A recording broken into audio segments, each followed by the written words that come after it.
اگر آپ کی توجہ میری طرف ہے تو آج کی مجلس اذا کے ابتدائی یا چند جملے صاحبان کی نظر کروں گا، اگر توجہ ہے تو، نہیں تو مجھے پتہ ہے قرآن مجید جب میں پڑھ رہا تھا تو ہمیں لوریاں آ رہی تھی، نیند آ رہی تھی ہمیں، کیونکہ قرآن مجید جو ہے وہ اتنا سکون دیتا ہے لوگوں کے دلوں کو، قرآن مجید دلوں کو سکون دیتا ہے۔ جب میرا موضوع نہیں تھا جو کہ جملہ آ گیا ذہن میں، جب نبی مکرم خطبہ دیتے تھے نا تو خطبے میں آباد رہا مولانا، تو خطبے میں یہی قرآن مجید ہوتا تھا، حدیث ہوتی تھی، تو سننے والے سو جاتے تھے۔ نبی خطبہ دے رہے ہیں، قرآن پڑھ رہے ہیں اور اس کی تفسیر اور تعویل کر رہے ہیں، تو جو سننے والے ہوتے تھے پاک صحابہ وہ سو جاتے تھے، باہر آ کر ایک دوسرے کو کونیاں مار مار کے پوچھتے تھے کہ نبی کے آتے ہیں، میں نہیں سن سکیا۔ اللہ رب العزت نے آیہ کریمہ میں بھی ارشاد فرمایا، یا اے حبیب صم بکم عمی فہم لا یرجعون، سورہ مبارکہ بقرہ کی ابتدائی آیتیں ہیں۔ اللہ نے کہا حبیب تیری محفلوں میں آتے تو ہیں، حبیب ان کی آنکھیں بھی آپ کو دیکھ سک رہی ہوتی ہیں، ان کے کان بھی آپ کو سن رہے ہوتے ہیں، لیکن آپ کی باتوں کو ترک نہیں کر پا رہے ہوتے۔ کیوں؟ کیونکہ ان کے دلوں کو تالے لگا دیے گئے ہیں، ان کے دلوں کو زنگ آلود کر دیا گیا۔ نبی مکرم کی محفل میں آتے بھی تھے، سنتے بھی تھے، دیکھتے بھی تھے، لیکن درک نہیں کر پاتے تھے، سمجھ نہیں پاتے تھے کہ فرما کیا رہے ہیں رسول۔ کچھ مومنین مجالس میں بھی ایسے آتے ہیں، بیٹھے یہاں ہوتے ہیں، سوچ پیچھے کی ہوتی ہے کہ رات کو گھر جاؤں گا، کیا لے کر جاؤں گا، گھی نہیں ہے، گھی لے کر جانا ہے، یعنی مجلس میں بیٹھے نماز پڑھ رہے ہوتے ہیں، نماز میں بھی سوچیں جو ہے وہ دنیا کے امور کی ہوتی ہیں، بجلی مہنگی ہو گئی ہے، پیٹرول مہنگا، یعنی یہی چیزیں سوچوں میں ہوتی ہیں۔ جب انسان عبادت کرنے کے لیے آتا ہے تو اپنی مشکلات، اگر اللہ کی عبادت کی جا رہی ہے، خالق لم یزل کی بارگاہ میں سجدہ کیا جا رہا ہے، تو اپنی مشکلات اللہ کو سونپ دینی چاہیے۔ مالک یہ مشکلات ہیں میں تیرے حوالے کر رہا ہوں، اب تو جان اور یہ مشکلات جانا۔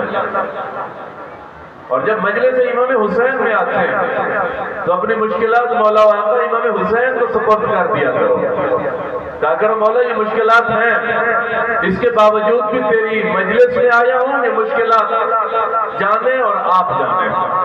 اگر اس عقیدے کے ساتھ سننے آتے ہیں تو یقیناً مشکلات حل ہوتی ہیں اور آل ابا حل فرماتے ہیں۔ اگر آپ ایک بلند آواز میں صلوات پڑھ دیں تو میں اپنی آج کی ڈیوٹی شروع کروں۔ سارے صاحبان مل کے بآواز بلند صلوات۔ ماشاءاللہ آباد۔ مولا آقا امام حسن مجتبی علیہ السلام کی مناسبت سے آج کی مجلس اذان کی ابتدا کرتا ہوں، اور آج کی مجلس اذان کا ہدف، مقصد اور موضوع جو ہے وہ مولا آقا امام حسن مجتبی علیہ السلام ہے۔